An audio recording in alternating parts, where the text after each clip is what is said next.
Coming to you live from my apartment, it's Rob Has a Podcast. And now here's the guy who brings the podcast to you, just like Gabler brings the palm fronds to the sleeping survivors. I'm Rob Cesternino.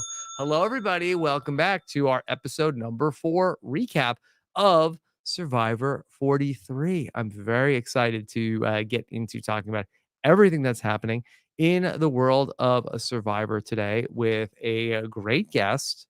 Of course, we saw her on season 42 of Survivor. Looking forward to hearing what you have to say about the state of gameplay in season 43. Please welcome in Chanelle Howell. Chanelle, how are you? Hi, Rob. I'm Hi, good. Chanelle. It's been so long since we've last chatted. Yes, it's been a minute, and I'm very happy to have you here with us to talk about everything that's happening in Survivor 43, if you could believe it. I can't. It's crazy. Like when I think about 43 seasons, I don't know if I know of another show that has 43 seasons. Like not one. 43 is a lot of seasons. Yeah, I don't know if another show has maybe 60 minutes. But because I feel like that no other show does like multiple seasons a year. So even like the shows that are like super long running, like maybe it's like Meet the Press, 60 minutes, and but the other so it's like stuff that's like been on like 30 years. It's like we're on season 30, but it's still not 2 seasons a year. Right. We are, I said this to my friends that are on another certain CBS show that I won't name, but we are the superior CBS show. Like, I mean, yeah, it's not even a competition. Okay. So yeah, Simpsons is on season 34. Okay. Whoa. So The Amazing Race. Who cares? Oh, okay. We're still outlasting that. Okay, cool. Yeah, because they're only doing how many Simpsons seasons are they doing a year? Only one. Survivor's got 2 seasons a year. How about that? The demand. Okay. The demand is there. Okay. So we're going to get into everything about Survivor 43. We've got questions from the patrons as well, and we will get to that later on. I still have not gotten the chance to speak with Lindsay yet. Her exit interview is going to be coming up on Friday morning, so be on the lookout for that. I will post that as soon as we get it. And then on Friday, I'll also have our Survivor feedback show. Maggie Morgan will join me. We'll be live at 7:30 for that one, and we'll be taking some questions live and also any of your outstanding feedback questions about this episode of Survivor. Chanelle, what's new with you besides Survivor? I mean, life after Survivor has been good. You know, I've just been traveling, working, trying to up my TikTok game. Yes. It's been really good. Like I've just been like I've been meeting a lot of people like inside of the reality TV community, which has been really fun. Yes. So I'm a community-based person. So yes, I'm exciid, really. Yeah, that reminds me. Yeah, it was only a couple of weeks ago that I saw that you had a very interesting lunch with Hannah Chata. Yeah, Chanelle, Queen, and Bo from Big Brother 6. Yes, Queen. Yeah, how did that happen? It was Fashion Week in New York, and so like a lot of people came into the city. Like I love that. Like I live in the city because it's a hub. So whenever there's something happening, everyone flocks here. And there are always some kind of events where people like meet up. But honestly, I was kind of fangirling. I've been friends with Chata for, like a year now, but like Janelle, Bo, and Kemi was there too. I was like, oh my gosh. Like, I love Kemi. Yeah, me too.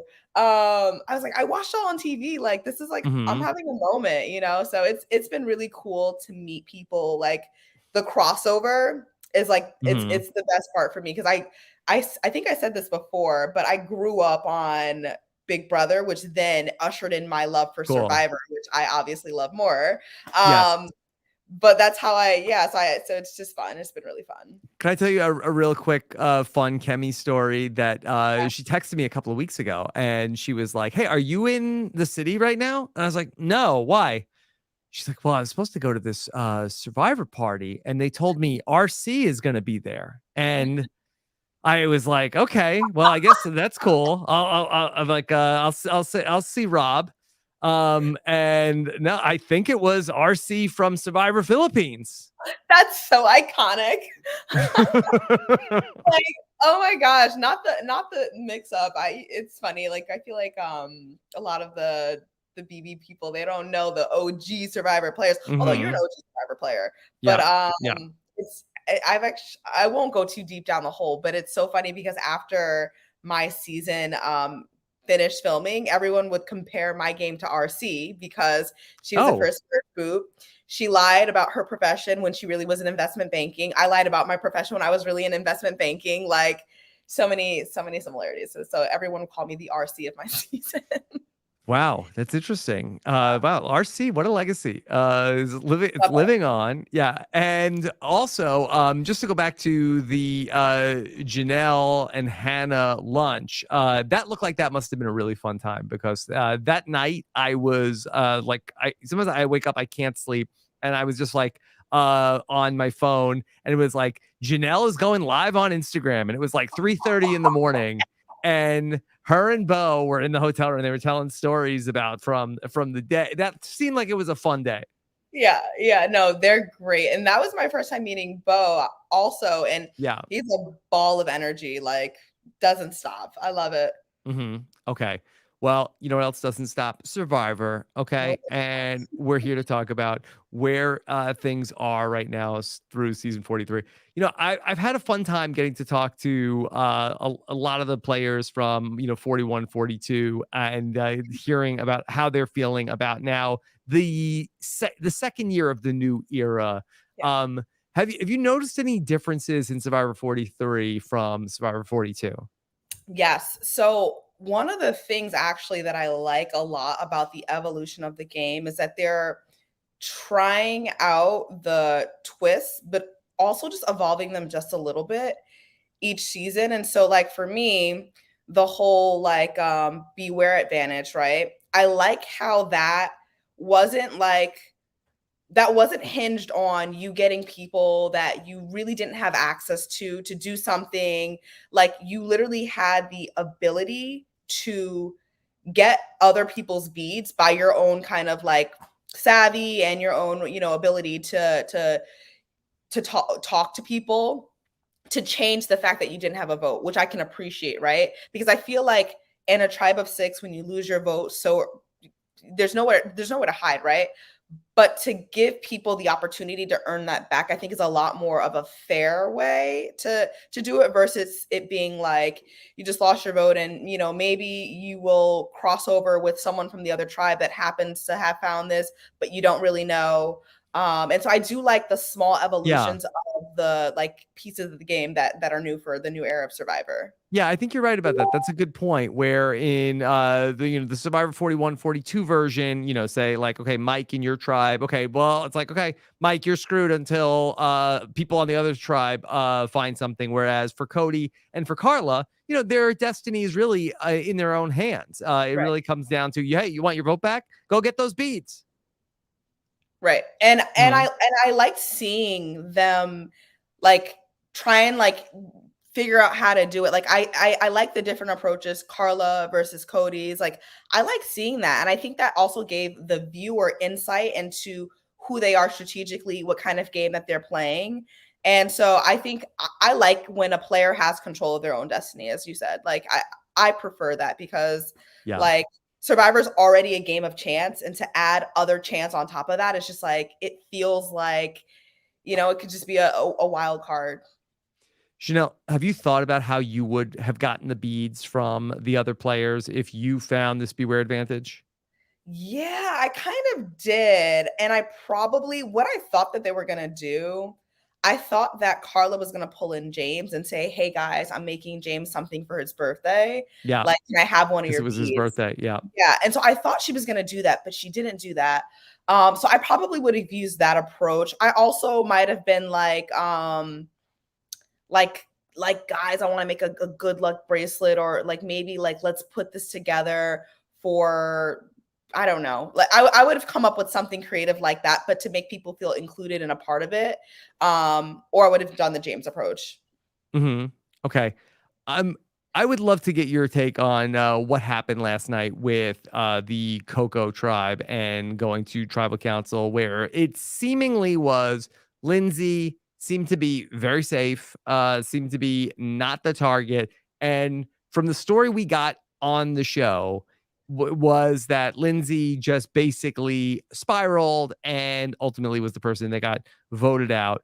And I feel like there has to be more to the story. That I feel like that there must have been stuff going on that is making Lindsay feel paranoid, and not just that for like it's like the meme.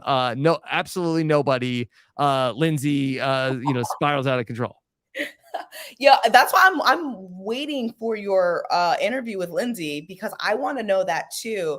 As someone who's played the game, there are so many things that you obviously don't see, and so Hmm. I'm curious to know like what prompted that. I think in general though, when you play the game, there's always like a healthy amount of paranoia that you should always have, right? You should always be thinking like, okay, what if this person's lying? Does that make sense to their game? Like, what grander plan does this play into? But like, the key is you can't always voice that. Like, and if you do voice it, it has to be in a way that doesn't make your allies feel uncomfortable, right? And having to console you, because she pulled it together, right? In a way that I'm like, okay, like I could deal with an ally having these questions, like how she was at tribal council, but it probably was too far gone, because at our first tribal council, the first time that we are put to the fire in a very long game, you're already spiraling, or you're already kind of, reacting in this way when we're the most fed,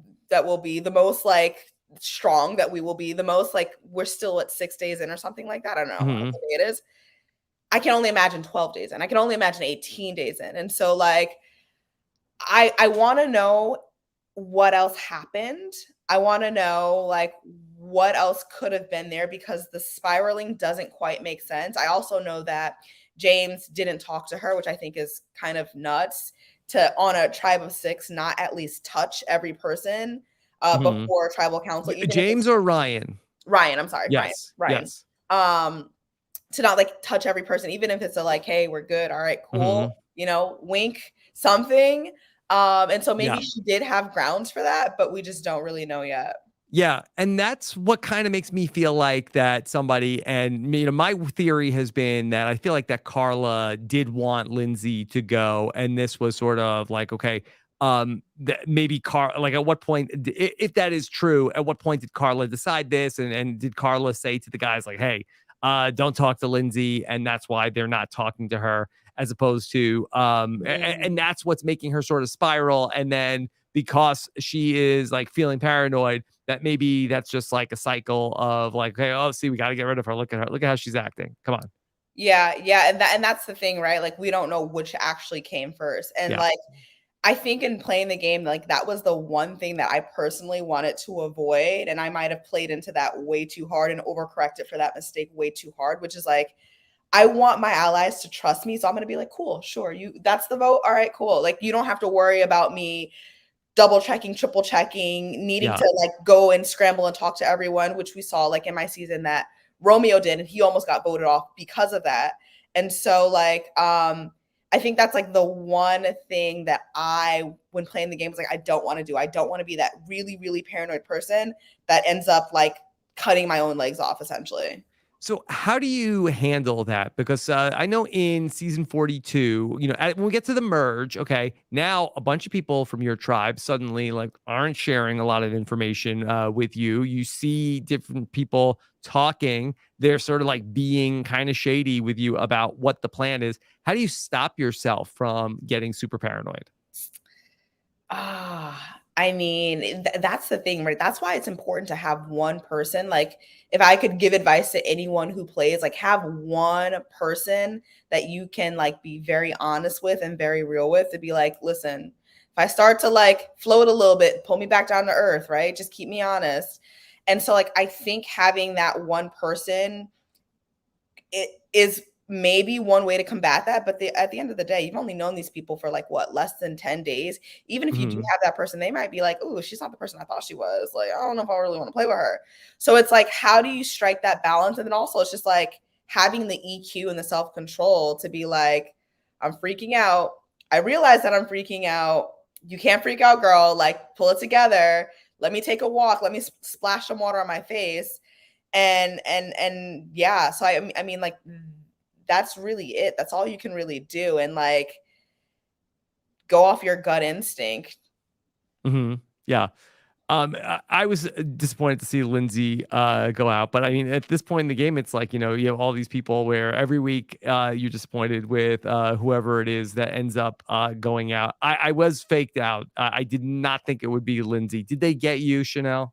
I was shocked. Like, truly, Rob, I was shocked because I was paying attention to Lindsay in the challenge, and I was like, oh, she's doing pretty well. Like, she's doing pretty reasonably. Like,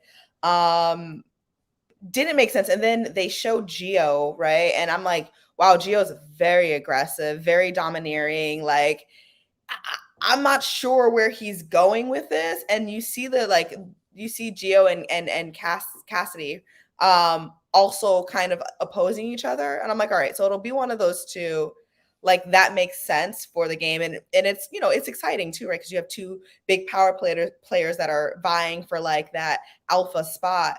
But for Lindsay to come out of left field, I was like, I thought maybe they'd get annoyed, but like not to the point where like, no, she's got to go.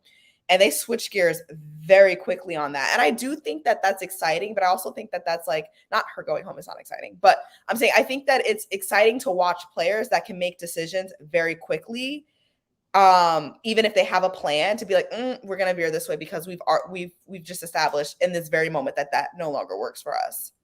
How much do you think the shot in the dark plays a factor in these tribal councils where, okay, it's if they decide, like, that's the thing that's also like hard to read with the edit, because maybe they decided earlier, okay, it's going to be Lindsay, and now they have to be like, Lindsay, we swear it's not you. How many times do they have to tell you? Because they don't want her to play the shot in the dark. Yeah. And that's the thing that we really don't know. In terms of the shot in the dark, it's hard because like we've never seen it successfully played before. Right. So it's a brand new advantage. We've in 3 seasons so far, right? Yep. We've not seen it played correctly. We've not seen it actually save anyone. I know for me personally, when people are like, oh, why didn't you play your shot in the dark? I was like, honestly, I kind of forgot about it. Like, low key, like I forgot that I had that in my back pocket. Like, it was given to me on like day 2. I just threw it in my book bag. But also, yeah, like you haven't really seen it be successful. So I mean, I don't know. And then also I think there's this like scarcity mindset, right? Like if you only have this thing, you only have it once, you're like, do I play it now? Do I play it like deeper in the game? Like, like even when people get advantages pretty early in the game, like it's like, you can play it now, but like that would be silly, right? Like just freaking do the work to like secure yourself, a bit further where you can actually like make a power play with that advantage.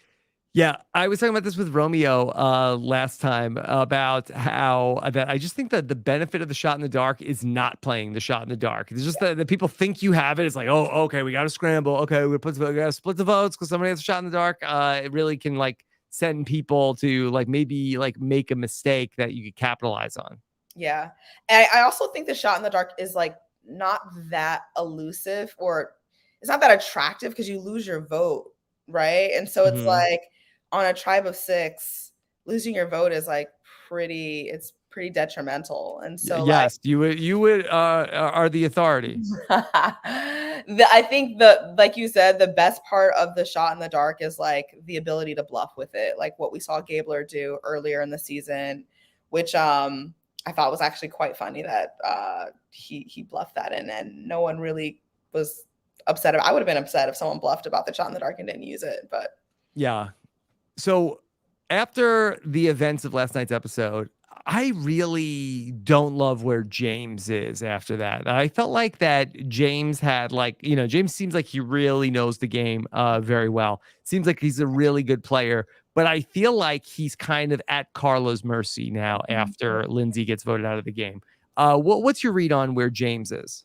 You know what? It's so interesting because in watching the episode before the tribal, I was like, wow, James and Carla are in such great positions, right? Like James specifically playing the middle very well, right? Yeah. Having the guys over here, having the girls over there. But I agree with you in that, like, now Carla's kind of assumed more of a power position, and I don't know if he's bettered his position in the tribe by taking out Lindsay. I actually think he probably weakened a little bit. Not so much. Like, I still think that James is. I'm actually very happy with how level-headed James is in the game and how like logical he is. Like, even when we saw him at the summit or whatever it is called now, where he's like, I'm not gonna risk my vote. Like, I was like very impressed because I misjudged James to be an impulsive player, which he's not. It doesn't seem like. But I do think that like keeping Lindsay there, keeping her a part of that dynamic almost insulated him a little bit more than he is now. I feel like that this vote, in just thinking it through now, I think it was kind of like a chess match between Carla and James, and in that Gio was the person who I think Carla might have had the better relationship with Gio than James had. Again, we don't see everything. Maybe James had like really good relationships with Gio, but we saw Carla have like a really good relationship with Gio, and they had a lot of connections, beyond the game. And so it seemed like that they had something good going on. We saw also that James and Lindsay seemed like that they had like a pretty good like one-on-one connection. And that seemed like that was his person. Yeah. And even though it was Carla and James making the decision together seemingly, and then basically like dictating that to the rest of the tribe, I feel like that Carla won the point where I think it would have been better for James had Lindsay stayed and Gio had gone. Yeah. And Carla would be more at his mercy. Yeah. Yeah. I mean, like, I think it's a great move on Carla's end to have your person on the side outside of your like alliance. And James potentially, if what we, is seeing is accurate, like lost his person on the side, right? Because I'm not sure I know that much about how close the relationships were because we haven't really seen them because they haven't gone to tribal. But to lose your person on the side puts you in a very vulnerable position, right? Because that's a person that would have voted for you or would have been a number in your pocket over someone else. Whereas Carla can now, I'm not going to say she owns Gio's vote, but can probably convince him better than James has someone else on the tribe that he can convince to vote his way. If this Coco tribe goes to another tribal council, who do you think is next? Ooh. So who's left is James, Carla, Gio, Cassidy, and Ryan. Yeah. I mean, given the current dynamics, I mean, I think Cassidy might. I think so too. Block. Yeah. Yeah, like because I do think that James and Carla, although like I think they're in a fine position, I think that so far on 43 we've been really seeing tribes value like strength, and like that's why a lot of the women have been voted out back to back. And so I don't think that Ryan is going to be in a massively like bad position, and then Gio I think might continue to rub people the wrong way, but not in a way that like is going to put him in a worse position than Cassidy. Now, you mentioned about how 4 women have been voted out to start the game. Do you think it's as simple as that, okay, it's the 3 tribes, and because of these small tribes that people are sort of like looking at these women that get voted out as being weaker challenge performers? Like, the thing is, I want to look at it individually versus like blanketed. Like for Mariah, I can't understand why. Like, I still can't wrap my head around that. It makes no sense to me. Like, she's fine in the challenge. I don't know. Yeah, I mean, perhaps. I don't know. Perhaps that's just the theme that the challenges have been very physical, and it's like, but no more than like any other, season. Yeah, that's true. And then you also see like a very common theme of like the tribes being like the girls are working together, the guys are working together. Like I feel like we've seen that on a couple different tribes. But when I look at like 42, like we had no girls versus guys alliances ever. Like that was not a thing. And so like I'm not sure what it is. I don't like it obviously because like I love to see like women, like, strong women playing and strong in Sure. different ways, right? Like smart with puzzles, logic, and like physical strength. But I don't know, maybe it's the guys, like maybe it was from vote number 1 because we saw Vesey go to tribal council the most, but maybe it was when we saw Ellie give the power to the guys by voting out Mariah, and we see that dynamic where now the women are in the minority, and then we Yeah. have the divide of men versus women. It's just going to continue the trend, which is when we saw Janine leave as well. Mm-hmm. Yeah, I wonder that this group has seen in Survivor 41. I don't know, maybe there was like a little bit more of that in the 6-person tribes, but I mean, I don't know how you feel about it, Chanelle, as somebody who went through it. I'm done with the 3 tribes. Oh my God. Yes. Please, like CBS, if you're listening, please get rid of it. Like, it's just so hard with the 3 tribes. Like, number 1, there's nowhere to hide, which we hear every episode, right? There's nowhere to hide with 6. They say it like a good thing. There's nowhere to hide. Like, no. And number 2, like, it just gives you very limiting, like you're very limited in your options of people to work with or, gameplay. Like, especially when you introduce the twist of multiple people losing their votes. It's like 3 people can decide who goes home, and like it's nuts. It's nuts. So I am definitely over the 666 kind of start off. Like, I would love Mark of the Beast that we should have known. Yeah, exactly. Like, I would love to see bigger tribes, bigger tribe dynamics. I would love to see how bonds form in bigger settings versus like, this is just like who I have access to. Like, I'd love to see that.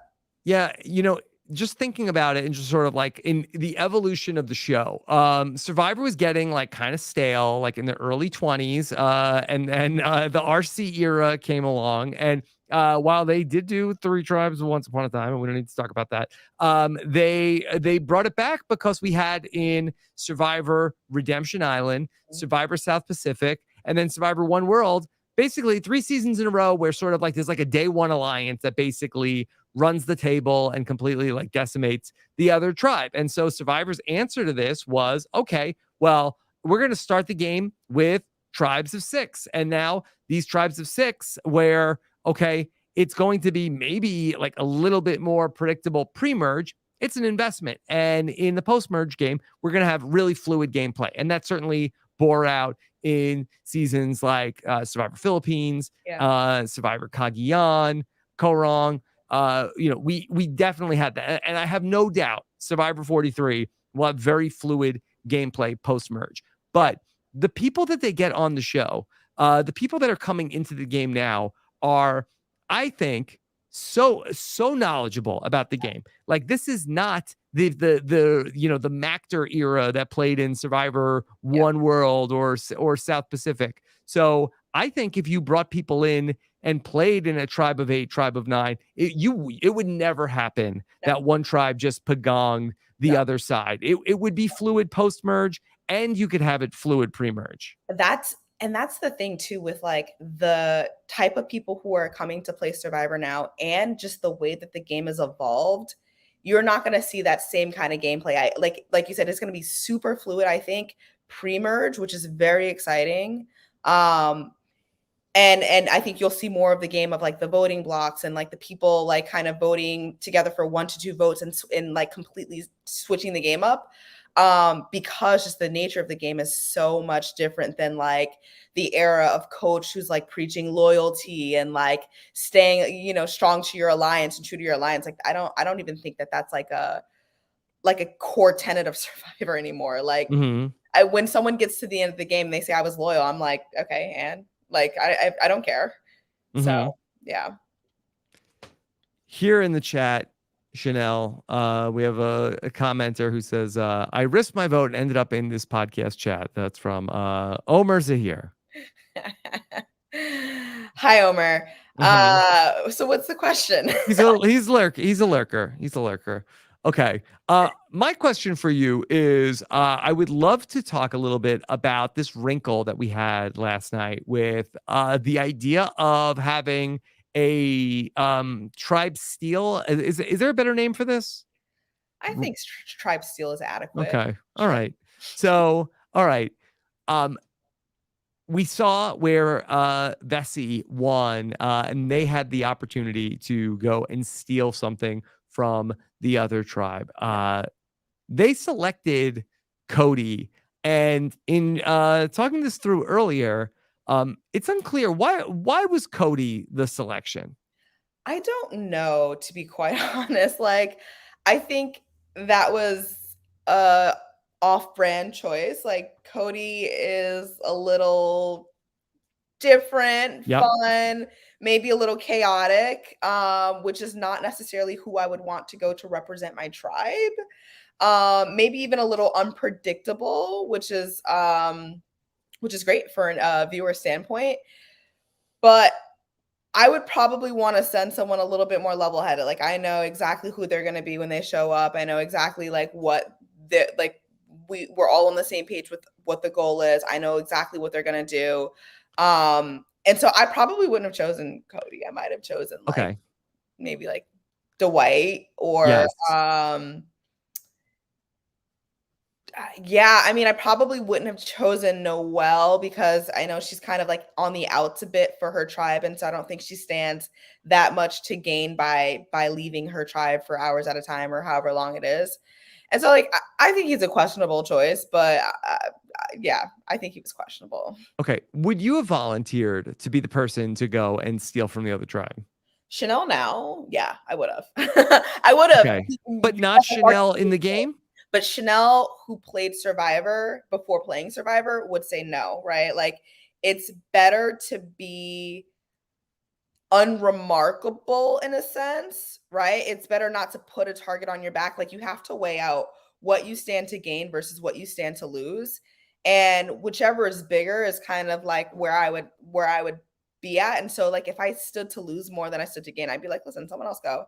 And that's the way that my mind would have operated before playing the game. But now that I've played, I actually think it's like a lot more fun, number one, to be like a little bit more riskier.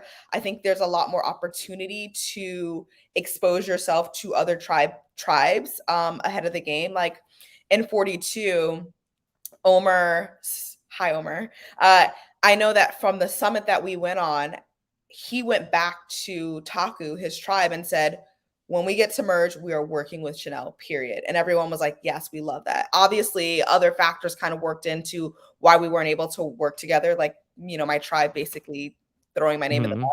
Mhm. But there is opportunity there for you to kind of build those relationships as well. And so, like, me now, I'm like, yeah, I would do that. But me before, I was very like, no, I need to be very safe, and which I know is very in contrast to the game I actually played. But like, okay, Mhm. I need to be safe and unremarkable until I need to be remarkable. Okay.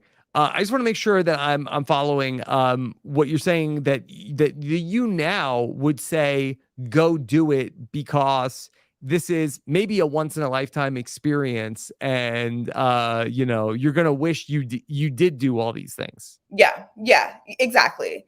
But yeah, so that's what I'm saying. Me now, if I were to play again, me personally, if I played again, I would have done that. But me never having played Survivor would have said, take a safer route. Like when I look at Carla's game, I'm like, that makes sense, right? When she walked away from the advantage the first time, I was like, I'm not Yeah. gonna touch it. I was like, okay, safe.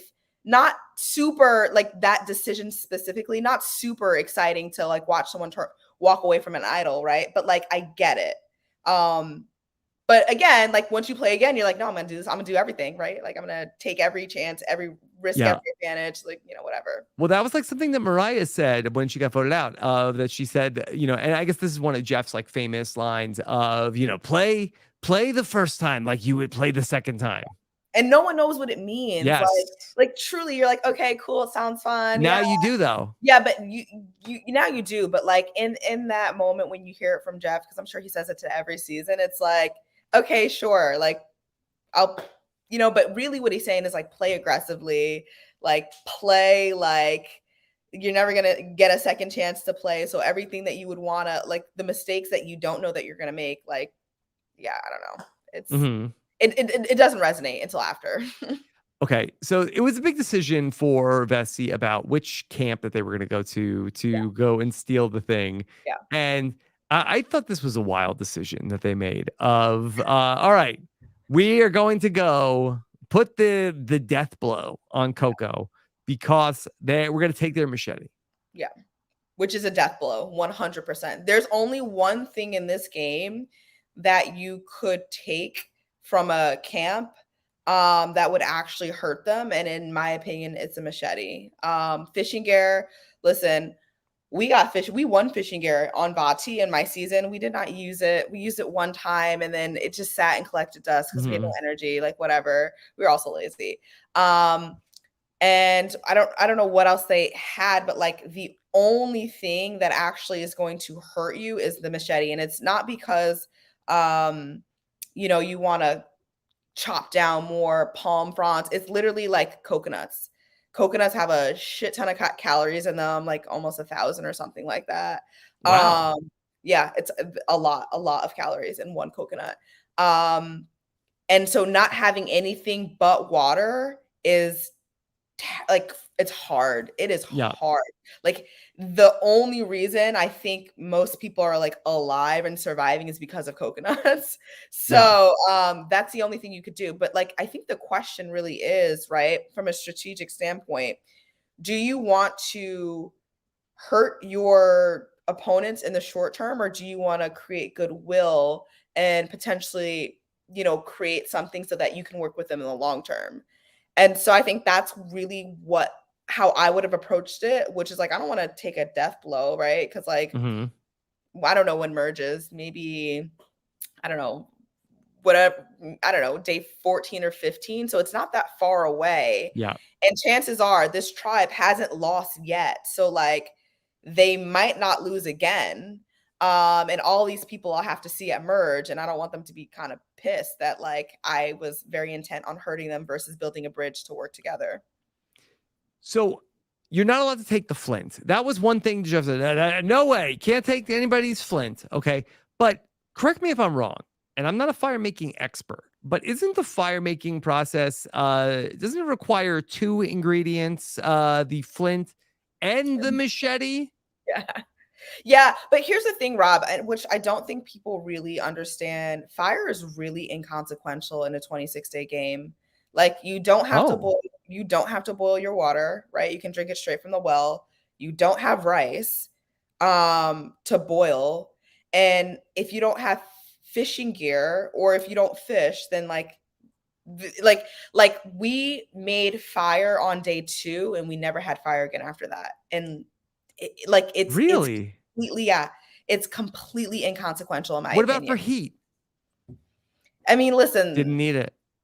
I mean, you're cold, sure, but like unless you're gonna sleep at the fire and stoke it all night, like fire was away from our shelter. So it's like it was the most, in my opinion, and I know a lot of people will agree with me that have played, it's the most inconsequential thing for a 26-day game. Chanelle, you have blown my mind because that look for I watch this show week after week and it's all about fire and flint. Sorry for you. Give me your flint. You lost the challenge. No, but can't take the flint. Didn't matter. Doesn't even matter. We like when I tell you, Rob, after day 2 or 3, we never made fire again. On Vati, never made fire again. Never. Yeah. Wow, this is wild. Yeah, so I have never heard this. Yeah, literally. I mean, at merge, we did because like it's a thing to collect firewood because like you want to go chit chat and stuff and like look for the idol. Yeah. Yeah, and then Jonathan also did catch fish for us. So I think on another try, like maybe on a tribe where someone is actively fishing, it makes sense. But like, I think for us, we had no expectation of food. We had no rice. Like, no. Fire. Chanelle, how did you think that Cody did in the negotiation? So I think the thing that I was unclear on was like, was his ultimate goal to get fishing gear? Like, was that the ultimate goal? And if it was, I think he did great. But like, I was confused, like or was his other goal like to really like hurt the other tribe? Because if so, he should have took the machete. I think his goal was to hurt the other tribe, and I think he chickened out when he got there. Yeah, then I think, I think he could have done better, definitely, Mhm. because, like I said, if you wanted to hurt them, the only thing that you needed to take was the machete. The fishing gear, like, Yeah. guess what? Like, without the machete, they can't cook the fish they have. Now, Chanelle, I know you're a recruiter. Do you ever recruit anybody that works in sales? Yeah, I do actually. That's like Okay. a big part of like the the roles I recruit for sales. Okay. Now, in Yeah. your professional opinion, is Mhm. there any merit to what Cody was saying about Justine, the saleswoman? Yeah, I mean, no. I mean, yes, a person in sales is trained to understand your motivations, is trained to understand like what makes you tick, right? So like maybe a little bit, but not to a point where I would over index on, oh, she's in sales, let's get her out. Because if she's already said that she's in sales, she's already put some kind of like I don't want to say target, but like you already have your antennas up of like, oh, you're in sales, you're probably a good talker. So like I'm going to pay extra attention to what you say. I would never ever target someone just because they were like, oh yeah, I work in sales. Mhm. Because really like what it boils down to is just talk to people all day, understand their motivations and like, pitch them. But like same thing in marketing. You're pitching them. I feel like people do that in almost every facet of their life, like even in negotiating, right? If you have kids, you're negotiating with them constantly. If you have a partner, you're constantly in negotiations with them. I think someone in a role of sales is doing this same exact thing, but just like with a more formal title. Mhm. Yeah. Okay. So, one of the other things from last night's episode that got me a little worked up, Chanel. Okay. That there was the opportunity. They won the 10 fish. They didn't have a fire. And Noelle said, I want to trade the reward we got to get an old reward. And Steven and I last night, we said, since when is this a thing? And Jeff said, oh yeah, always. You always get to do that. But Yes. I did see that your season's winner, Marianne, reigning Survivor champion, said, "Yeah, that is a thing." Okay. I did not know that was a thing. Because when Jeff said you can always do this, I was like, since when? Like, Yeah. so if we won peanut butter and jelly, could I have gone back and said I want Applebee's? Like, Mhm. like I had no idea that was a thing. I know that they've done that before. Like if we've obviously seen that on previous seasons, but I didn't know that that was like a formal like, yeah, you can always do that. Because I mean, Well, in that case, like, yeah, I feel like it's been like, all right, we have like a tarp or a toolkit, right, and then it's like next time it's like, all right, you could take this or the toolkit that didn't get taken. right, Like, exactly. But like, I was actually surprised because at first when they said you can take an old reward, I was like, oh, are they gonna take the fruit from the other tribe that didn't yes, finish I thought they were it? gonna steal it. And then it was like, no, they got a fresh fruit platter. I was like, okay, this is Hmm. new. This is new era, I guess. Yes. Okay. Did Vati win any rewards and did you all blow it by not trading it for a better one? Yeah, I know, right? Like we only won one reward, I'm pretty sure. And it was fishing gear. And it was the first thing that we could have won. And so we didn't have an opportunity to trade it in. But like personally, post merge, I would have loved to trade the PB&J in for wings and burgers, like Mhm. was that on the table? Like Applebee's all over again? Yeah. I mean, if Jeff says, "All right, want to know what you're playing for? It's this or any of the other things Yes, that we were playing for." exactly. Yeah. Yeah. I mean, it wasn't that all like his thing is like worth playing for? It's like if not, how about one of the old We have an things? array of things that you can shop from. Yeah. Like, yeah. Okay. So, yeah, it's basically you get like a gift certificate for a reward. You I can think cash that it is in. very important for future survivors to know, like, that this is in your back pocket and you can leverage this. So if you don't like your reward, you can always say, "Well, actually, 2 rounds ago, I really like that. Can we have that?" Yeah. But that And also implies, though, that the rewards should get better, like, through time then, right? mhm. Because if that's the case, then, like, let's say you get a tarp or yeah, let's say you get a tarp day 2 and then the next reward is like a fruit basket. Like obviously you're in a trade. You in order for that to work, you want the reward to get better so that people don't go back and trade every time. Mhm. Yeah. I would love to get your take on what's happening over at the Baka tribe, where it's really gone, back in, I'm trying not to say Baka and forth, where Gabler, it seems like, that he's got people on his side, then he's getting on everybody's nerves.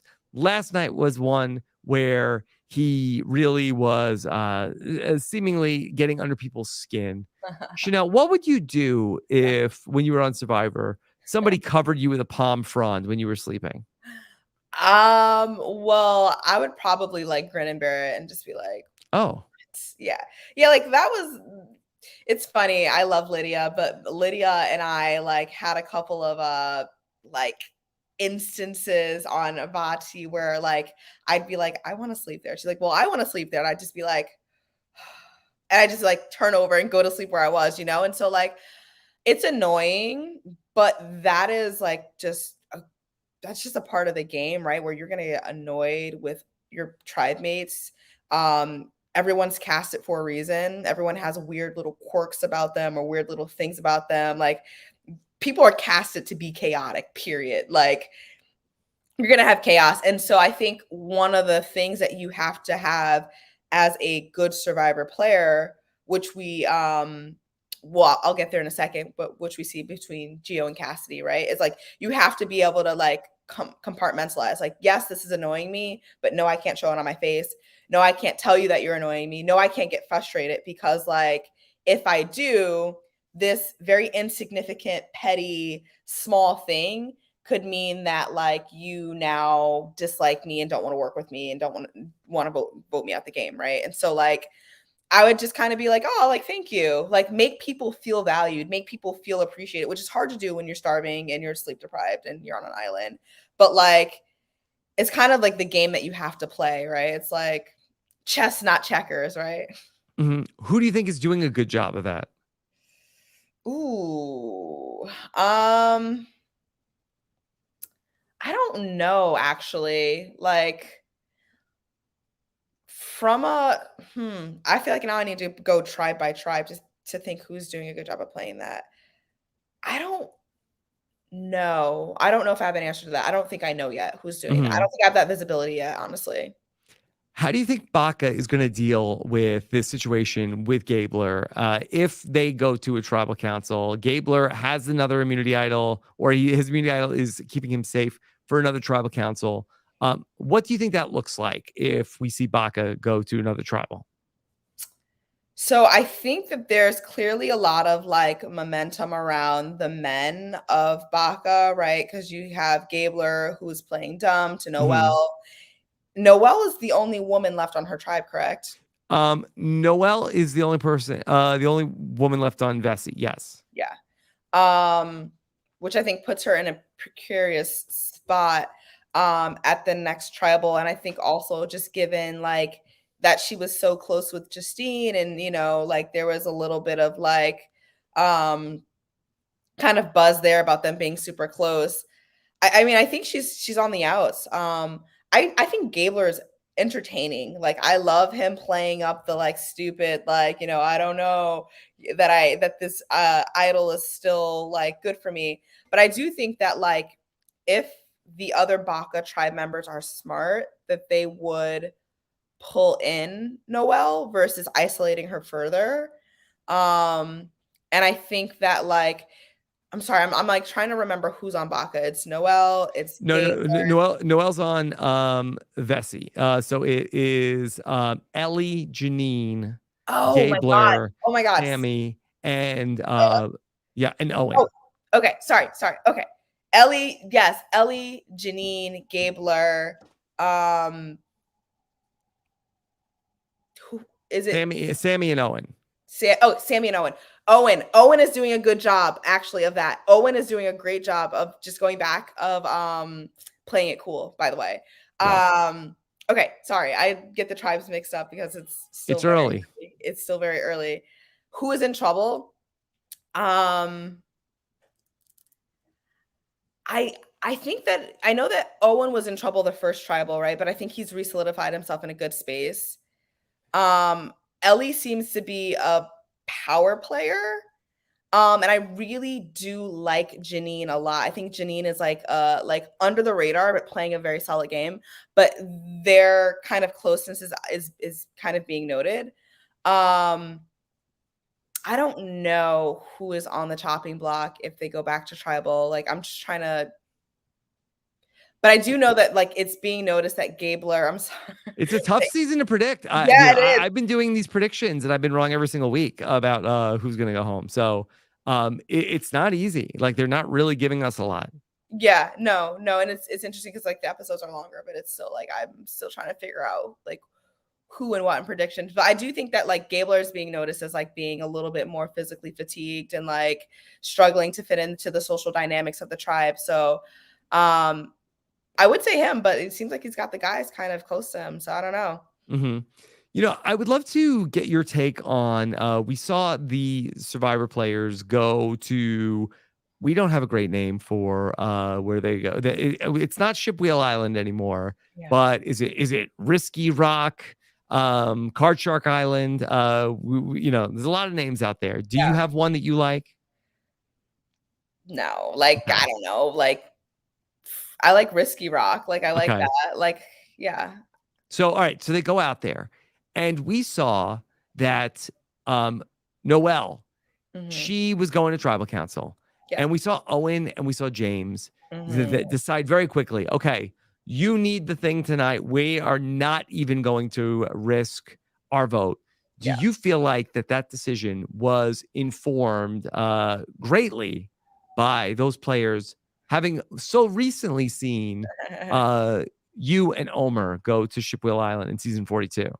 I really fucking hope so. Like I don't know when they flew out for Fiji in terms of where I think probably around like episode 6, 7, you know, okay, like good. probably right around the merge. Yeah. I mean, good on them. I truly hope that like I crawled so that they can walk. But that's really like the ultimate way that interaction should have happened, like right between me and Omer is like the way that they played it, which is I very clearly communicating, this is what I need, this is where I stand in my tribe. And like you see Owen and James being like, yep, that's fine, like this is how it's going to work. And so like I definitely hope that they learn from my mistakes, because that was, and I know a lot of fans are like, oh, Chanelle's never taken accountability for her mistake with Omer. Everyone, I'm taking accountability. It was a mistake. I should have been clear. Who's saying this? The commenters, Chanelle? Twitter, you know the Twitter. Listen, the streets are talking. That they're always buzzing about something, Chanelle. But yes, I hope that they learn from my mistakes on 42, because you know, I obviously like they give you space to talk. I just didn't know how candid we could actually be. Yeah.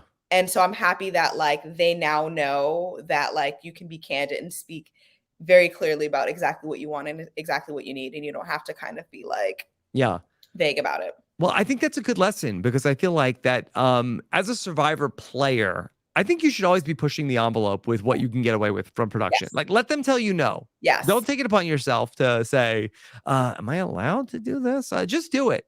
100%. Like literally that's my motto in life now, like was just ask for forgiveness, but I'm gonna just do it and act like I own the place, and then if I get my wrist slapped, then I get my wrist slapped. Yeah, you got to.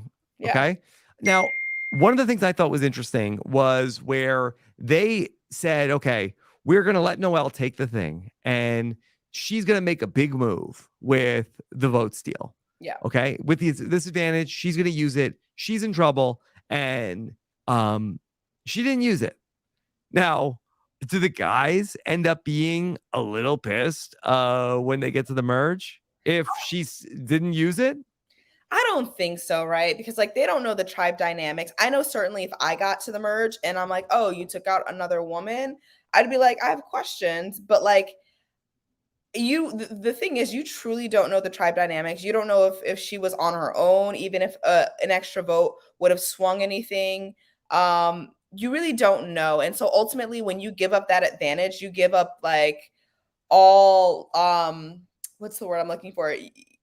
You give up all say on how it's played, right? Because Mhm. ultimately you have no visibility into how the other tribe is operating. And honestly, I'm kind of happy. If you get to merge with that advantage, great, let's work together. We can all use it now, right? Because we all gave it to you. So it's equally shared, right? Not unless it's in your pocket technically, but you can put that pressure on her of like, I know something that your tribe doesn't know. I know something that a lot of people don't know. That's leverage.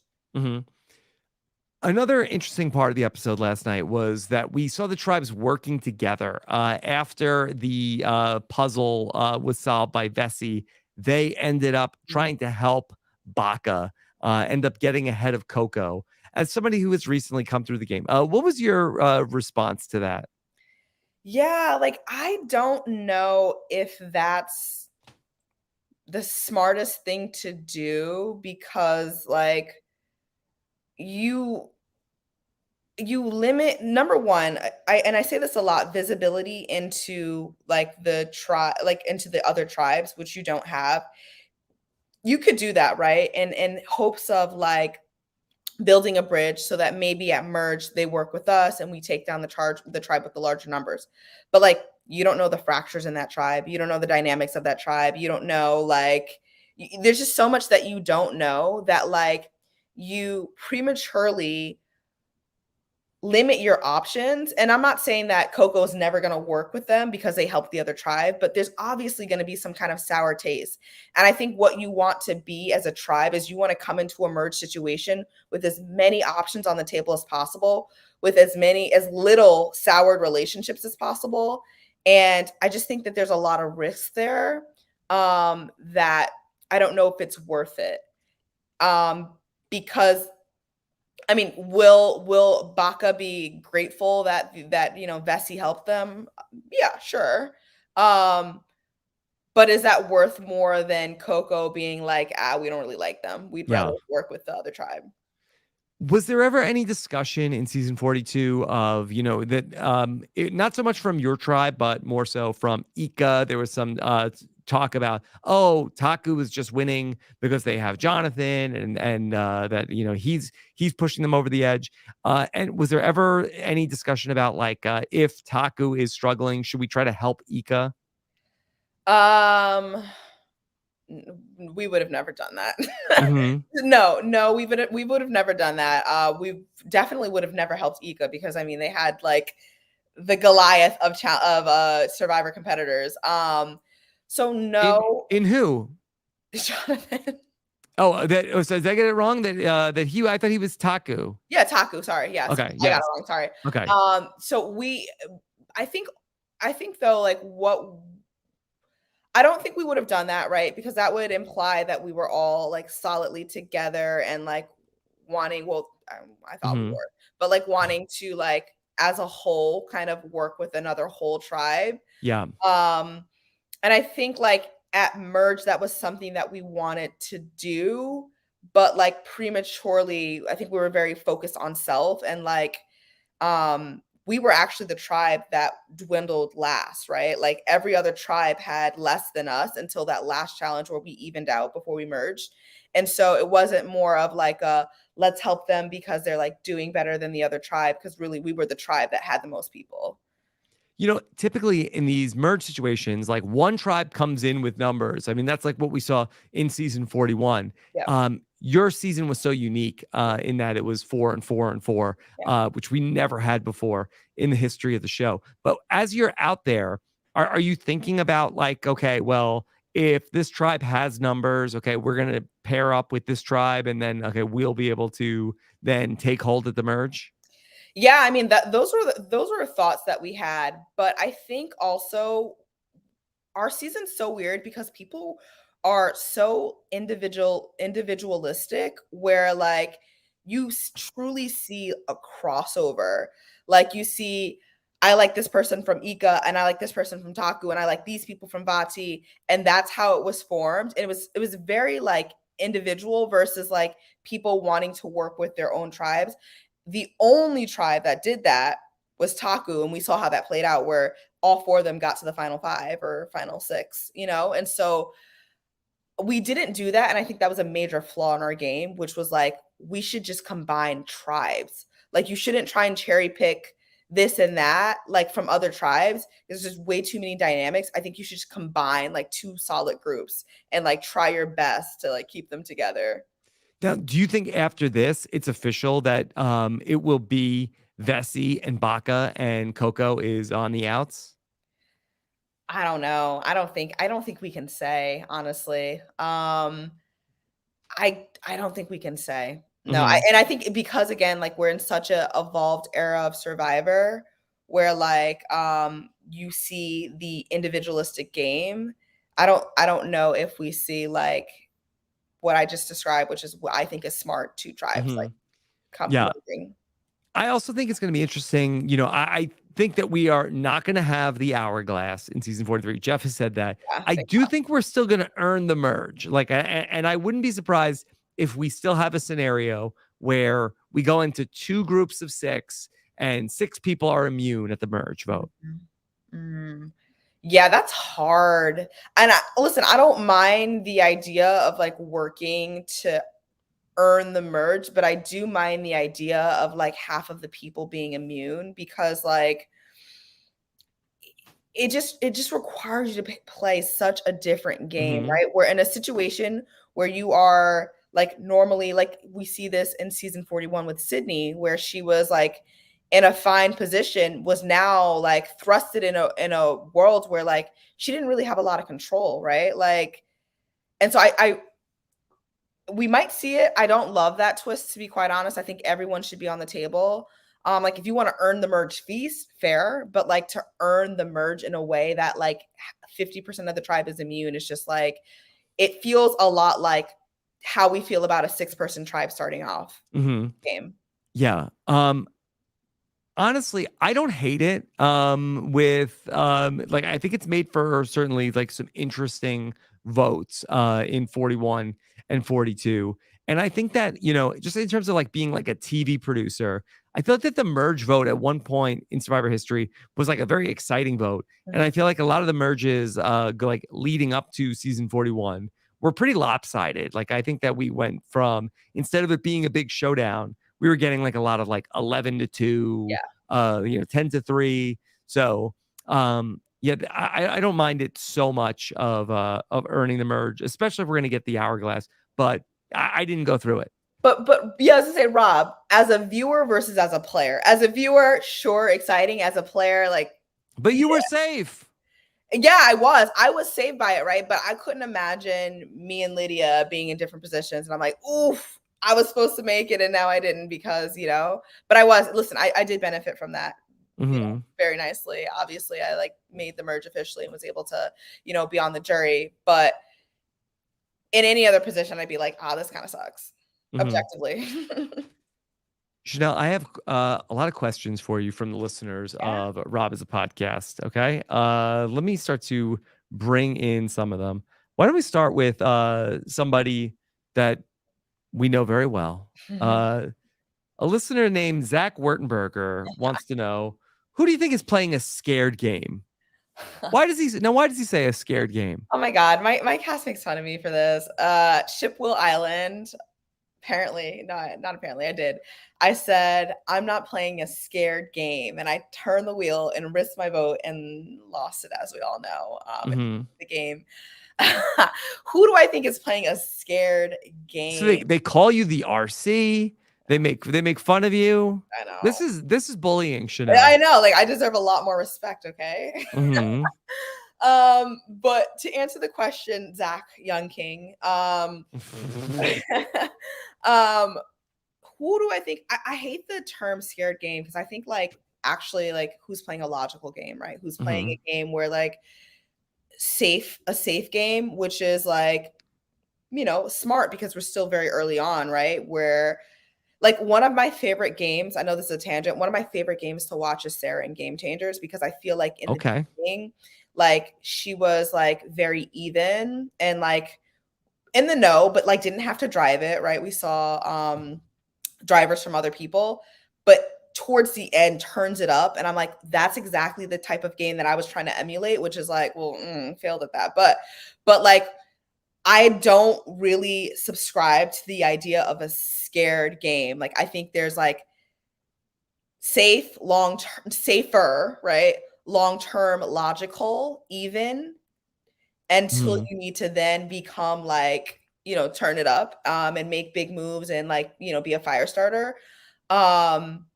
But I mean, listen, Even though you say nobody starts fire on Survivor. yeah, exactly.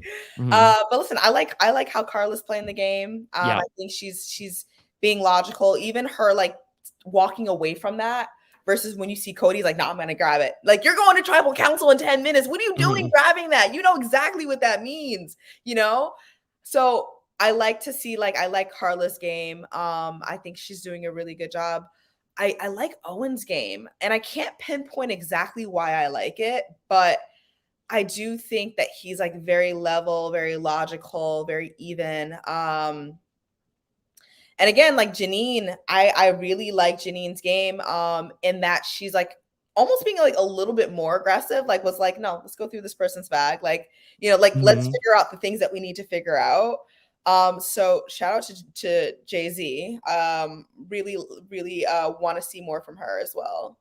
Wait, that her last name is with a Z? Yeah, I don't know Okay. I don't know all the last names yet, Chanelle. No, the reason why I say Jay-Z is because I think this is fine to say she was an alternate on 42. And so like yeah. She came with us, it's Zhang, but she came with us to Fiji and quarantined with us and didn't obviously, come get casted for 42, but like I thought you were making a Jay-Z the rapper reference. No, Janine, we call her Jay-Z because everyone is known by their initials before we actually know them in the game. So, yeah. Okay. Yes, that is true. That you, I'm sure, had a fake name. CH was my name. CH. Oh, so they don't give you like a fake name? No, it's just CH, my initials. Yeah. So as RC, as Kemi would tell you, yeah, I had a fake name. What was it? My fake name was Ray Carr. Wait, what's the point of the last name? They could just call you Ray. Like, I don't know. It was like then like my laundry bag, which I still have for some reason. Like it said like Ray Carr, and then I think even at the finale, they had to check into the hotel under Ray Carr, or maybe maybe not at the finale, but I think when we flew to Miami and then we left from Miami to go to the Amazon. I think I had to check into the hotel under the name Ray Carr. That's funny. I wish I had a fake name. Like, I might listen, I was looking for a cool Survivor tattoo like after the game. They gave me a fake name. I might have gotten it tattooed or something, but like, no, I wish we did get it. I think CH is kind of, boring. Do you have any things that are in consideration for the Survivor tattoo? Maybe like a 42, like in Roman numerals, maybe. Maybe Vati. What is that? What is the 42 in Roman numerals? What is it? Do you do before that? Is it L is 50? I just thought it was like a V and like two I's, like an IVII maybe or something. I don't remember. Okay. But yeah, I was like, maybe I'll do that. I was like, maybe like get Vati tattooed because like we had so much fun on Vati early days. Yes. By the way, did you see Mike's tattoo? I might have. Remind me. It is massive, like an entire like whole shoulder, like all that. All Survivor stuff? All Survivors, the entire logo. Like, you see how you have the 43 Survivor logo, like outplay that whole circle? Yes. That is the entire thing. And then behind the logo, he has an entire forest of like trees and palm trees. Wow. And then he has hidden symbols inside of that. The game within the game is back. Yes. He has a 51 inside of the tattoo because the first challenge that we had where we had to solve how many triangles were inside the triangle. Okay. Yes, the number was 51. Wow. Yeah, it's really complex. It's so 42 in Roman numerals, XLII. Perfect. Excellent. Okay. Should probably know this. Okay. Yeah. Make sure you get it done beforehand. Maybe I should get a 6 tattoo. A 6. 6 for Mm-hmm. what? That's Survivor 6, Chanelle. That's how old I am. I thought you were talking about a tattoo for me, not for No, you. I said it's 6. Yeah. Oh, okay, got it. Yeah. Okay. Yeah. Do you have any Survivor tattoos, Rob? I don't. I've never thought about getting one. What? I feel like that's always the first thing that comes into your head when you get casted. You're like, oh, I can't wait for my Survivor tattoo. Really? I feel like not that many people Yes. have them. Yeah. Do you know a lot of other survivors that have survivor tattoos? Sarah has one, Sarah Lucina. Yes. What is Sarah Lucina one of your favorite players? Um, I liked her game in Game Changer. I have a lot of favorite players though. Like What is Sarah's tattoo?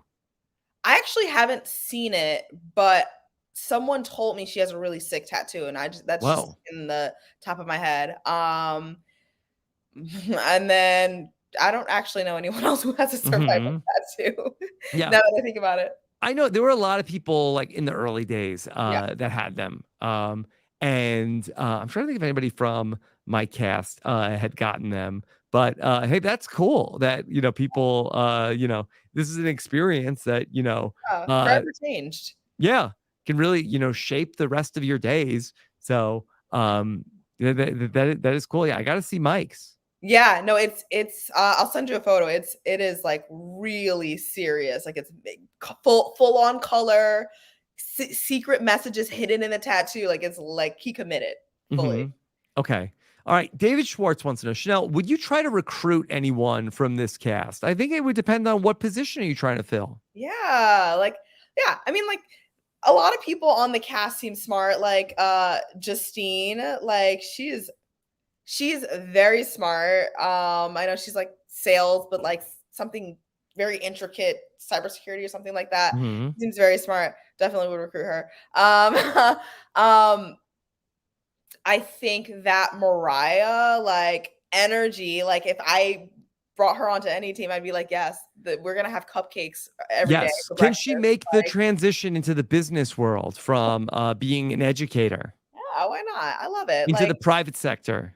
yeah, I mean, I think especially in the private sector, just in general, like it's becoming so progressive. Like you don't have to be like collar tie and uptight anymore. Yeah. Like yeah, I had red hair a couple of months ago and I loved it, and it was like very like outside of what you typically see. I feel like that going into the season, you were somebody who was a lot of people's winner picks. Yeah. And I think that people felt like, okay, well, your background and especially the way you articulated it, the people felt like that was really going to help you in the game. Did you find that what you do for work did help in any way on Survivor? No, to be quite honest. What does help? EQ, social skills, like naturally being a good talker, naturally being able to connect with people. Like that was one of the things at Merge that I really struggled with, which is like I had always thought of myself to be an extrovert. Like I had always thought of myself to be able to connect with people really well. And then you get in a room full of true extroverts who like people just gravitate towards them. Like, hi, like Marianne, like Mike. People would just naturally like gravitate towards them. And it almost made me feel like a little like unsure of myself and insecure. Like I'm like, and I think part of that was like people were not gravitating towards me because there were like weird things floating around about me, where people like, oh, like a little unsure, we just keep our distance, right? But I think that like having that magnetic energy, that is really the thing that's going to help you, because like when you're in the game, I could be like, yeah, like I negotiate with people all day, I work with like very senior leaders and can do that. Like that's fine, but really that's like a very like intentional, like performative kind of approach. And when you are in Survivor, like all that stuff is stripped away. It's just like who you really are at your core, and like who you genuinely like, what you genuinely like emote. And that's what really I think is the biggest thing, is because like you want to like be drawn to people, you want to like people, and then that builds trust. Yeah, I think that's so true. That, when I think back to the people that I personally think are like, the greatest Survivor players, I always come back to just that like off the chart, like magnetic charisma. And I'm very fortunate. I've met so many of these people, Yeah. and you can really tell, like, Yeah. when you get in the room with them, and you've met so many of these survivors too. But Yeah. like when you're like around, like, a Suri or Yeah. Tyson or Parvati, Yeah. that I haven't been around Marianne. I'm sure, like, it's just like like, and we I know you're a student of the game. Like, we Yeah. can learn everything, but that's Yes. the thing, it's hard to Yes. learn. And Yes. some of these people, I say, like Tyson and Parvati, that they had to learn the game. Like, they had the most important thing, but they didn't know the game. And it took them a couple times to play to Yeah. really end up putting it all together. Yeah. Yeah. And I also want to add Omar too, right? Which is Hmm. really interesting because like he was someone else that people really gravitated towards. And like I don't know that in his real life, like that's always been his truth or whatever. And I know that in the game, and I always tell him this and like reassure him, like people were drawn to you, which is why he was such a great mastermind in the game, right? It's because people are like, oh, I like him, I trust him, like he Hmm. works with animals, like this guy, like people, when people are drawn to you, like that gives you a lot more agency and a lot more like leverage to like get people to believe you and buy into you and buy into your ideas.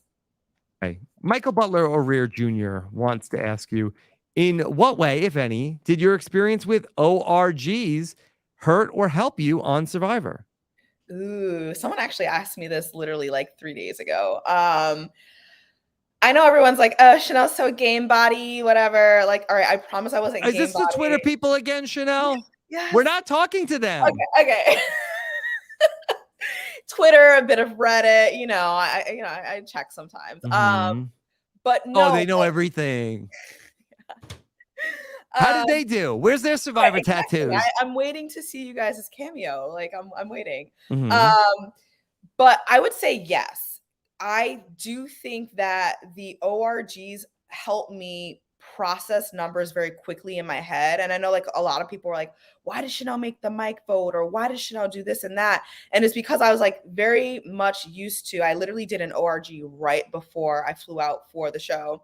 And I was very much used to like very quickly being able, because when you play an org, you have like 5 minutes, 10 minutes before tribal, and you have to, it's online or whatever, and you have to decide like how the votes are going to go. And I was able to like very quickly be like, okay, these two votes need to go there, this vote needs to go there, that needs to go there, these things need to happen for this vote to end this way, right? And was very much used to plurality, can you say it, Rob? Plurality. Plurality votes, was very much used to that as well, right? And so I would say in that way it helped, but in the ways that it hurt is that I was very used to playing chaotic in Hmm. ORGs because you have nothing to lose. And so like making a bad decision, like risking my vote, I shouldn't have done that. But because I was used to chaotic gameplay and ORGs, Hmm. I was like, yeah, like, I'm playing a scary game. Yeah. I'm just trying to reconcile, what you said about, you'd go there and, you'd go and be the person to steal from the other tribe because you're playing the second time. Didn't you do that? Didn't you make moves on your first time like it was your second time? Yeah, actually, I did. Not the right ones, but yeah, like the risking the vote, like that was something Hmm. that I think you do on your second time, right? Maybe like a little bit more clear, like communication. Yeah. Like yeah, I guess in a sense that's right. And you know what, Rob, actually, that you say that, that's not my biggest regret from the game, like making those moves. I'm like happy that I did them because like it was fun, it was exciting, it was entertaining. Some would say it was like iconic, like the tribals, every One of tribal the I went to, highlights of the season for sure. yeah, every tribal I went to was chaotic, right? Yep. The things that I wish I did well, or the things that are my biggest regrets, are like the way that I recovered from those moves, right? Like when I wrote Mike's name down, I should have pulled him aside and had a real heart to heart with him about why. But instead, Yeah. I was just like, Mike, like you wrote my name down, whatever, who cares? You love me, I love you. Let's move Hmm. forward. And that was like a show of my low EQ of not being able to read that Mike was more emotional than like I was about the thing, or like that he was more hurt or would be stuck on Yeah. it. So like I think that those were actually my biggest blunders versus like risking my vote or doing this or doing that. It was more so like, how did you recover from the chaotic moves that you made that were like fun, but like maybe like not the safest? Yeah. It takes a different approach with all these different people that are part of the team, and Yeah, like and I certainly know this, like with like a family, or like a team that you work with. It's like, okay, all right, that I don't need to pull this person aside. I do need to pull this person aside. right. So yeah, that's a uh, cool to hear that. Not that you have a regret, but it's Yeah. not that what people might think it is. Yeah. Listen, if you didn't win $1 million, you should have regrets. Yeah, Like, and only one person is gonna get the money. yeah, yeah, literally. I literally hate it when people are like, "Yeah, I have no regrets. Like, I played every way I wanted to play." I'm like, "You didn't win, sis. You should have some like kind of like regrets, things that you would do differently, like, like yeah, whatever." Yes, you want more people that have more regrets. Yes. Okay. All right. Um, Gabe wants to know, how was the casting process as someone who played online reality games in the past? Were the producers interested in them, or did you not even talk about that? I did talk about it, but not really. Like I remember when I was in casting, I like left it out of one of my interviews, and my casting director was like, "You did ORGs, right?" And I was like, "Oh yeah, like I did do ORGs." Like it was, but it wasn't something that helped or hurt me. It was more so of like, I don't know, it was the least important thing, a part of my casting tape. Like, and I encourage people from my very limited knowledge of casting, which is literally just my experience, Hmm. but I encourage you to have a story outside of being a super fan of the game. Granted, like they want super fans now. They don't want models or recruits or casuals. They want fans of the game, but like your story can't alone be like, I'm a super fan. I play in Hmm. ORGs. Like that's fine, but like we want to tell real people stories. Yeah. I mean, it's a prerequisite that you're a super fan. Right. I mean, being a super fan, I don't even think moves the needle. It's really that, okay, like, okay, you got to be a super fan to get in the door at this point. Yeah. But what else are you doing? And then also, what's your why? I feel like that's something that they really care a lot about. Literally, like when I tell you that was when I had my interview with Jeff, I used those exact words when he was like, "Why do you want to play?" And I was like, "Jeff," or I think he asked me what was different about this year versus the other years that I applied, and I was like, "Jeff, the other years that I applied, I did not know my why, but now I do." And like that was such an important part of my story to bring, which was like knowing your why, knowing how to articulate it, and knowing how to say it in a way that moves people, that people are like damn, that like yeah, like Yeah. like that makes me feel something. Can I ask you what you told them when they asked you what your why was? Yeah, so I had a couple different ones. I talked about growing up watching Survivor with my family, and like we grew up with no cable, and so like we had an antenna on top of the TV. You move it around, you get the channels a little bit clearer. Hmm. And one of the stations out of like the, I don't know, 5 or whatever that we got was CBS. And like I would watch that with my family. I would watch it, it was very important to me. And I remember watching the seasons, and I have not seen all of Survivor. Like I thought I was a fan. I'm not. I haven't seen every single season, but like I've seen enough seasons where I would like be like, "Oh my gosh, I'm rooting. I see someone that looks like me. I'm rooting for this person. Like I want to see them do well." And I would see them get voted off first over and over and over again. I remember there's one season in the 30s that I didn't watch. Like I started the first episode and I didn't see anyone that looked like, there were no black women on the show at all, like not one. Hmm. And I was like, I'm not watching the season next, and I Yeah. literally did not watch that entire season because there was not one person that looked like me that I could identify with. And that's so real. And so like that was part of my why. The other part of my why was like feeling like I am the chosen one of my family to like change the trajectory or the course of like just like, you know, so many things, like first generation college student, like, you know, the first in my family to do a lot of things. And like, you know, my parents are very blue collar workers. And for me to have like ascended to a level where like I'm working at, you know, the top investment bank in the world. And like, you know, I'm doing things that my parents could never dream of. I'm traveling to places that they've, you know, only Yeah. seen on a map, right? I said to Jeff, I was like, I am the chosen one of my family to elevate us in so many ways, and I'm going to do it through Survivor. And so that's what I told him my why was. And yeah, so Was it your mom or your dad was the person that was the bigger Survivor fan? Or was it just a family thing? it's just a family thing, really. Yeah, it's just a family thing. I mean, I was the only one that actually like stuck with it through time, but like, you know, initially it was just like a family thing. Mhm. Yeah. Yeah. What was their reaction to you going on the show?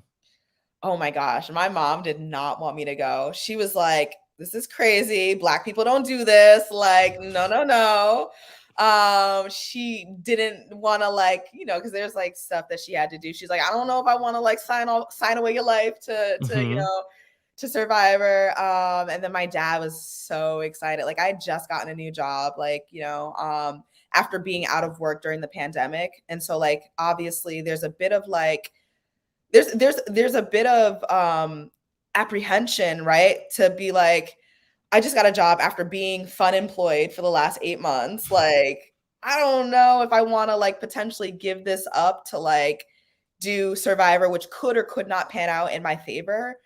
And my dad was like, "Are you crazy? Like, you better go. You can always get another job. Like, forget Oh, that's that, you cool. know?" Like, my dad was Yeah. so supportive. I was like, "Dad, you need to talk to mom and you need to convince her that, like, you know, it's like it's good to go." So my dad was like very supportive, and my mom was like, "No." But the funny part is, my mom now she like brags to all of her friends. It's all over her Facebook. I'm like, "Girl, you didn't want me to go. What are you talking about?" You know, Mhm. like.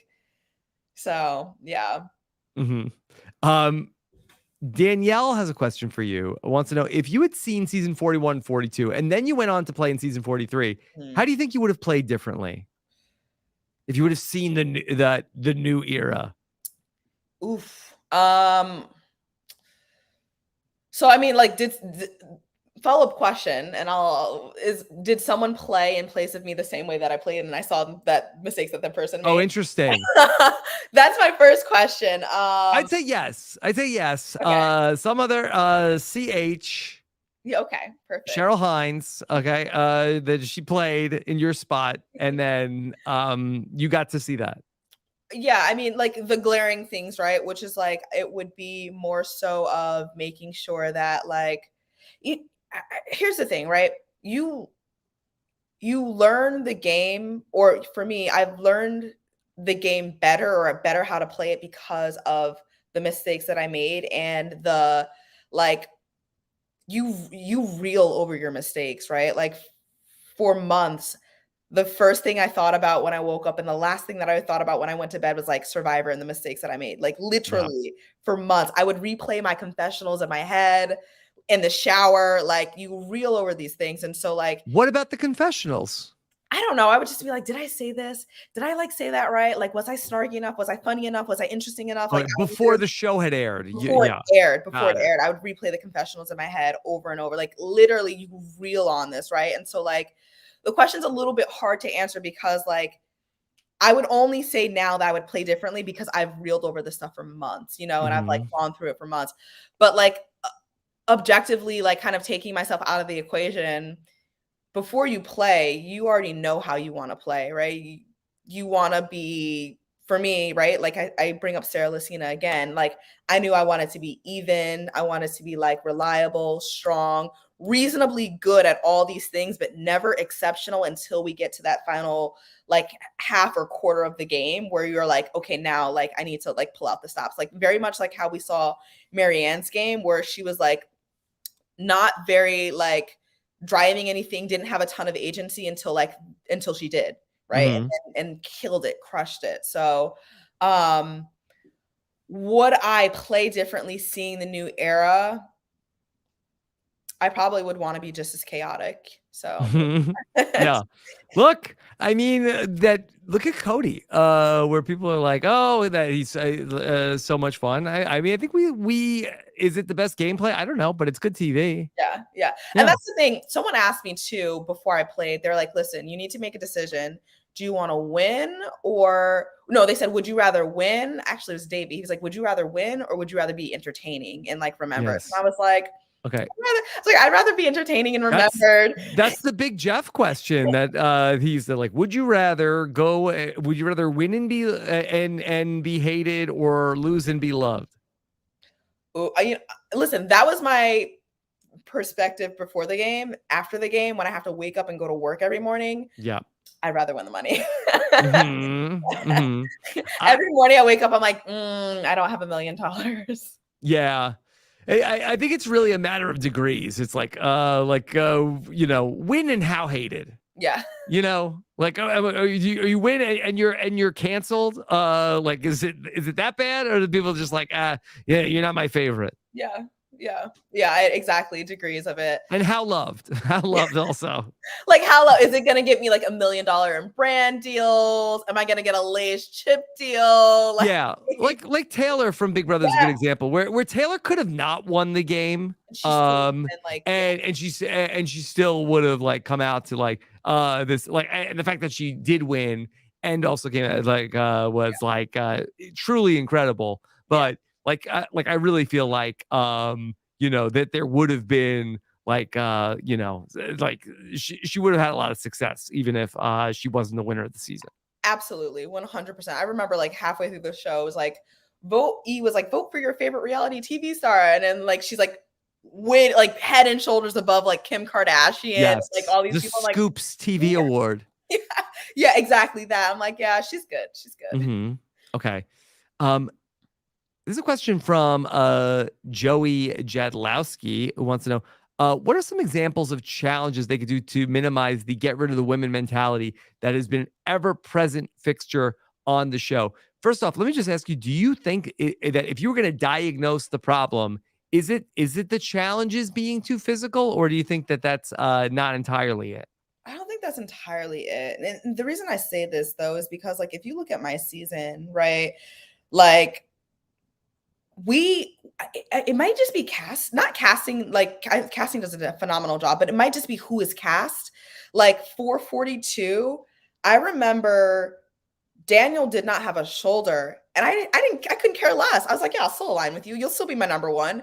Like he didn't get voted off because he didn't have a shoulder, right? He got voted off because of other things. And so I really do think it's cast specific, because for us, physical strength was inconsequential. Like Lydia was probably not one of the physically strongest people in our tribe. She made it to merge almost, right? Like, and so Mike being one of the oldest people in our tribe, he sailed right through the game. And so like, I do think it's a cast specific thing, because for us, like physical, or Vati at least, physical strength wasn't like something that we valued. It was more so trust and relationships, and that was the core of how we voted. But it seems like for 43, that's how they're voting. And so I do think that the difference is in what those people personally value in the game. Yeah. Do you think there's anything to this? Because I feel like that it's going to reverse at some point, and then we'll start to see all of a lot of the men get voted out in a row, where there's the idea of sort of like the meat shield. Okay, well, I need these guys in front of me, because when we get to the merge, that I need all the merge votes to be sort of the big, strong guys. And so that the guys are here to shield me for the time being. And so I think that maybe some of the women players aren't being looked at in that same way. If anything, a lot of the women players, I think that, okay, well, this is somebody that could potentially, if we don't get rid of them now, they're going to now, and once they get to the merge, then they're going to be at the end, and potentially this could be the winner of the season. Whereas if we vote them out now, then the guys are going to go out in front of me. And so I'm keeping the men around as shields. And the women aren't so much looked at as the shields. Listen, I think that's a smart like smart way to think about it. But my question to you is like, I don't think that they're that intentional in like that thought process. Like, I Mhm. don't think anyone's thinking like that. Like, it's a great like strategy, but I don't think that anyone has put those pieces together. Like, do you? I don't know. I'm just trying to come up with, it's 4 in a row that it's Yeah. been the women that maybe of the 4 women that were voted out, maybe Justine is the one person that maybe like Jesse is looking at her as sort of like, okay, well, that's not going to be a shield for me. Mm, NECA seemed like that one was a clear like challenge performance issue. yeah. And then I think that Mariah and Lindsay, I think, at the question marks of Yeah. that it wasn't, I don't think necessarily challenge performance, even though that they mentioned challenge performance with Mariah. But I do think it is, I think so many players are looking at who are the people that can, protect me and insulate me when we get to the merge. Yeah, yeah. I mean, that would be it's hard because like we don't see all of that strategy on the show, and so it seems like a little like I said, like you said, there are question marks next to the vote outs where I'm just like, I don't really understand why that happened, but okay. Um, and so like I said, it's a smart strategy to think of like at the merge, right? They're gonna want to take out the big guys, 1, 2, 3, which then secures me like the final whatever 8 or 9 or whatever it is, whatever it comes out to. Mm-hmm. Um, it's a good strategy. I just don't know if anyone's thinking that way. Mm-hmm. Yeah, it's interesting. I think there's probably like a bunch of different factors. I think that might just be one of them. Let's do a couple more questions. Okay. Um, how about from Nick Fishman, who wants to know, as someone who didn't have the most productive cross tribal meeting, watch it, Nick. Okay. What do you make of both the changes to the journey twist and how it's played out so far? They changed it up a little bit for this season. Do Yeah. you like what they've done with the summit? So I think in 2 parts. Number one, the summit that we went on physically, I think was just terrible. Like I think it was just terrible. Like no one should Hmm. ever have to do that. So I do like that it's a lot less labor intensive. Yeah. And you went on yours like right after the, swimming challenge where almost Mhm. everybody died. Yeah, yeah. I remember like almost passing out, being like, I'm gonna vomit, like if I stand up. Like right Hmm. before having to make the decision, I was like, I just need a second, I'm gonna vomit. Like, where's medical? Um, and so I do appreciate that it's a little bit different physically. I also like that like they make their decisions in front of each other. Yeah. Although you don't know the outcome of the decisions, like I do, like I appreciate that because there's some kind of like accountability and ability to build a rapport and to build trust with like you said that you're gonna do this, you flip your card over, it's that, and so I do like that as well. Um, about the summit or the rock, what do we call it? The rock something. We said we like risky rock. Risky rock. Yeah. Yeah. I don't want to tell you what Mike Bloom calls it. It's got a couple names. Yeah, I want Okay. to know. He called it sack rock. Just to pick a thing out of the sack. I don't think that's gonna stick. Okay. No. It's a family. Yeah. Family show, Mike. All right. And then I have a question for you from Bree, who wants to know, out of the 43 cast, who's playing chess and who's playing checkers? Playing I'm playing checkers, not chess. Mm-hmm. Favorite quote. Mm-hmm. Oof. So I would say I'm gonna go down my head. I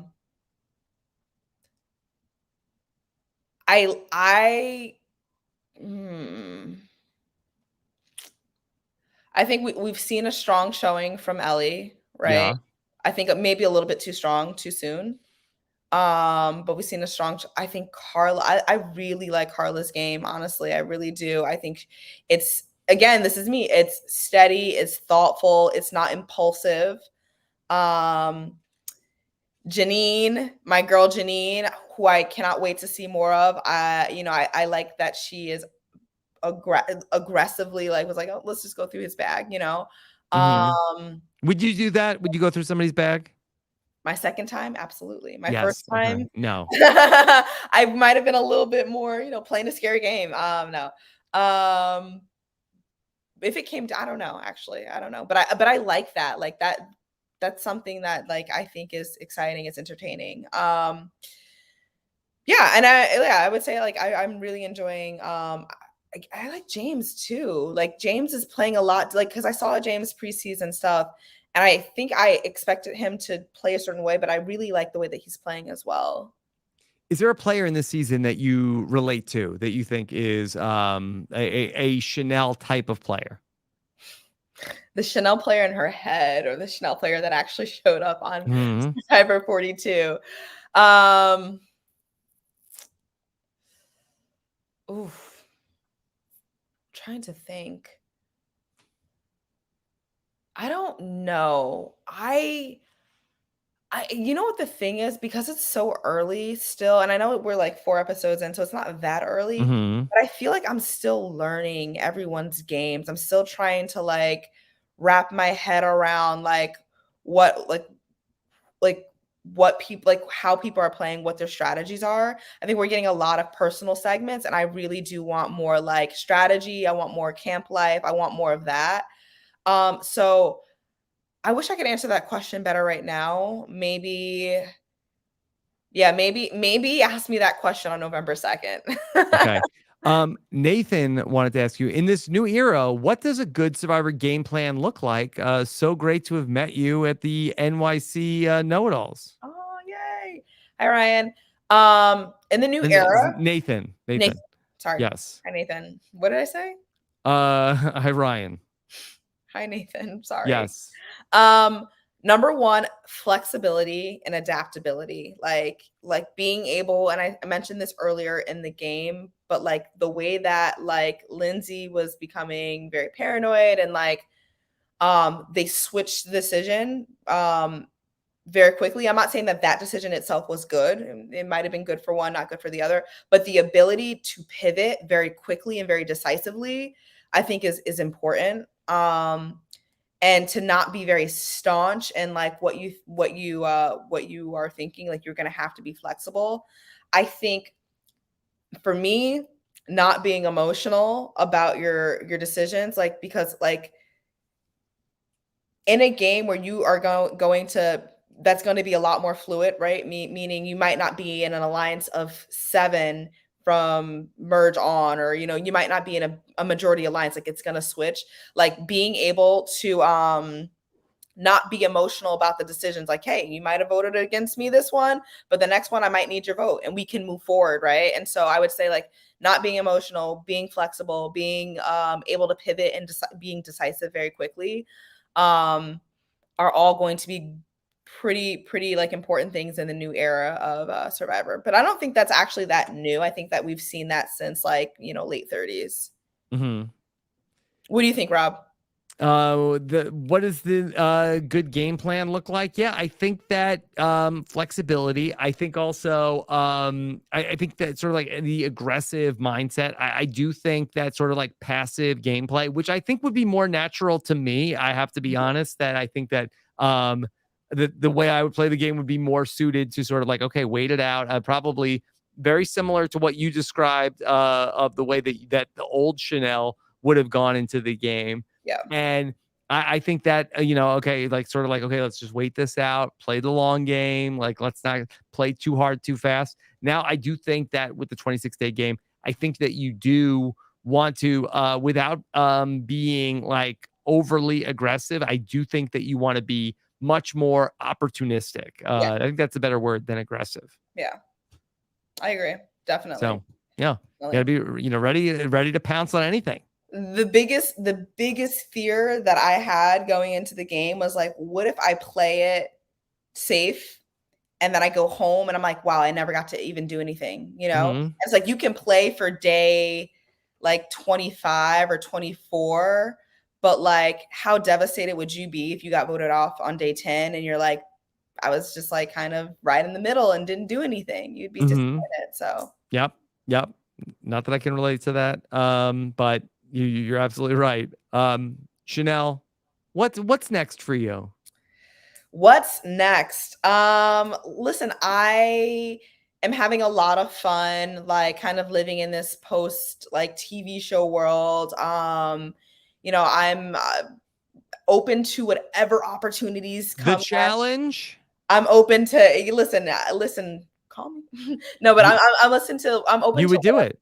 Yeah, I would do it. Yeah, I Okay. I would do it. Like I'm open to the opportunities. Like The real Love Boat?